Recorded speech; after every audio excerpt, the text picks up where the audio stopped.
येषामर्थे काङ्क्षितं no राज्यं भोगाः सुखानि च तैमेव स्थिता युद्धे प्राणान् त्यक्त्वा धनानि च।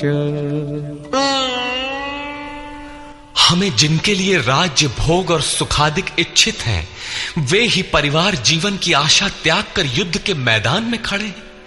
हमें राज्य इच्छित था तो परिवार को लेकर भोग सुख और धन की पिपासा थी तो स्वजन और परिवार के साथ उन्हें भोगने की थी।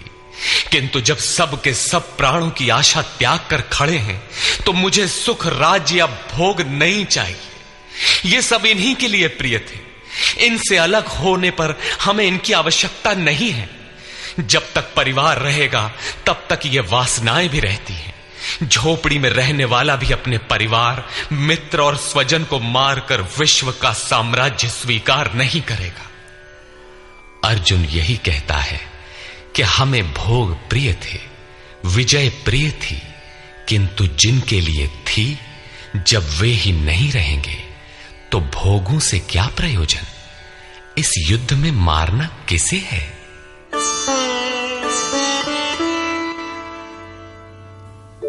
आचार्याः पितरः पुत्राः तथैव च पितामहाः मातुलाः श्वशुराः पौत्राः शालाः संबंधिनस्तथा।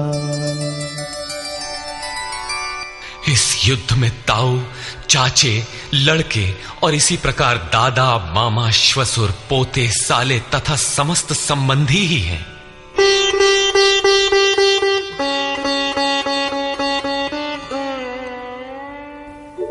एतान्न हन्तुमिच्छामि घ्नतोऽपि मधुसूदन अपि त्रैलोक्य राज्यस्य हेतो किन्नु मही कृते।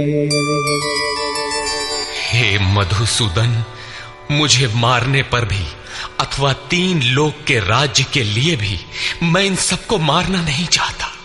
फिर पृथ्वी के लिए कहना ही क्या। 18 अक्षौहिणी सेना में अर्जुन को अपना परिवार ही दिखाई पड़ा। इतने अधिक स्वजन वास्तव में क्या हैं? वस्तुतः अनुराग ही अर्जुन है। भजन के आरंभ में प्रत्येक अनुरागी के समक्ष यही समस्या रही है।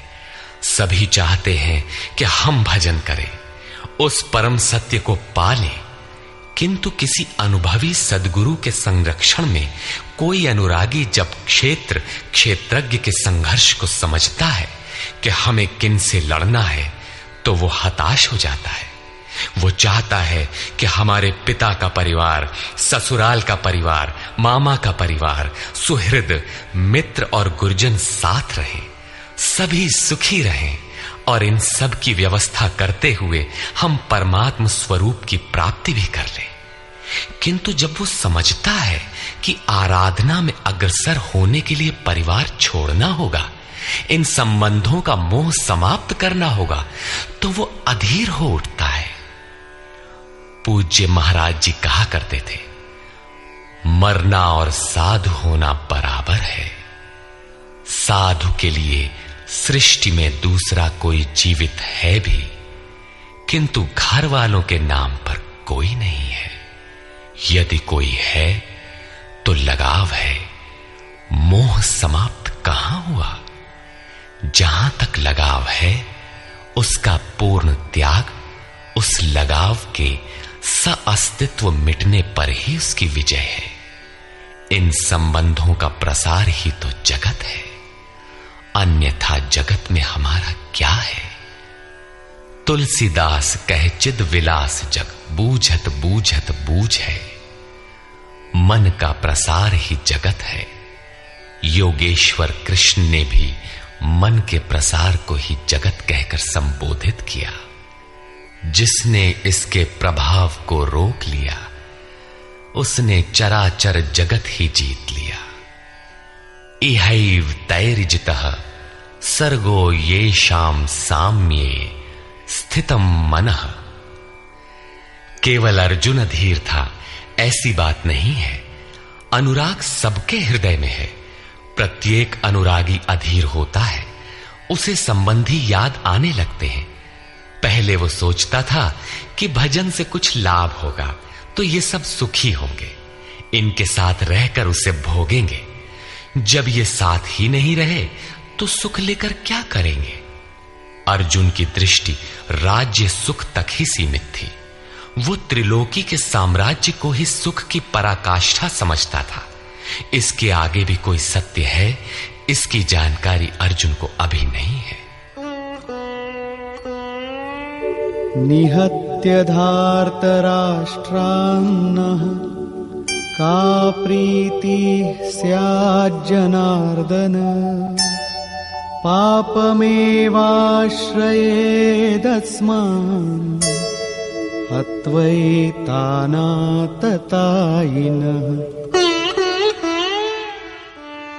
हे जनार्दन, धृतराष्ट्र के पुत्रों को मारकर भी हमें क्या प्रसन्नता होगी। जहां धृतराष्ट्र अर्थात धृष्टता का राष्ट्र है, उससे उत्पन्न मोह रूपी दुर्योधन इत्यादि को मारकर भी हमें क्या प्रसन्नता होगी। इन आतताइयों को मारकर हमें पाप ही तो लगेगा। जो जीवन यापन के तुच्छ लाभ के लिए अनीति अपनाता है वो आतताई कहलाता है, किंतु वस्तुतः इससे भी बड़ा आतताई वो है जो आत्मा के पथ में अवरोध उत्पन्न करता है। आत्मदर्शन में बाधक काम, क्रोध, लोभ, मोह आदि का समूह ही आतताई है। तस्मान्नार्हा वयं हन्तुं धार्तराष्ट्रान् स्वबान्धवान् स्वजनं हि कथं हत्वा सुखिनः स्याम माधव। इससे हे माधव, अपने बांधव धृतराष्ट्र के पुत्रों को मारने के लिए हम योग्य नहीं हैं। स्वबांधव कैसे? वे तो शत्रु थे ना। वस्तुतः शरीर के रिश्ते अज्ञान से उत्पन्न होते हैं। ये मामा है, ससुराल है, स्वजन समुदाय है, ये सब अज्ञान ही तो है। जब शरीर ही नश्वर है तब इसके रिश्ते ही कहां रहेंगे।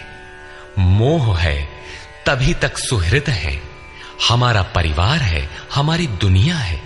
मोह नहीं तो कुछ भी नहीं। इसीलिए वे शत्रु भी अर्जुन को स्वजन दिखाई पड़े। वो कहता है कि अपने कुटुंब को मारकर हम कैसे सुखी होंगे।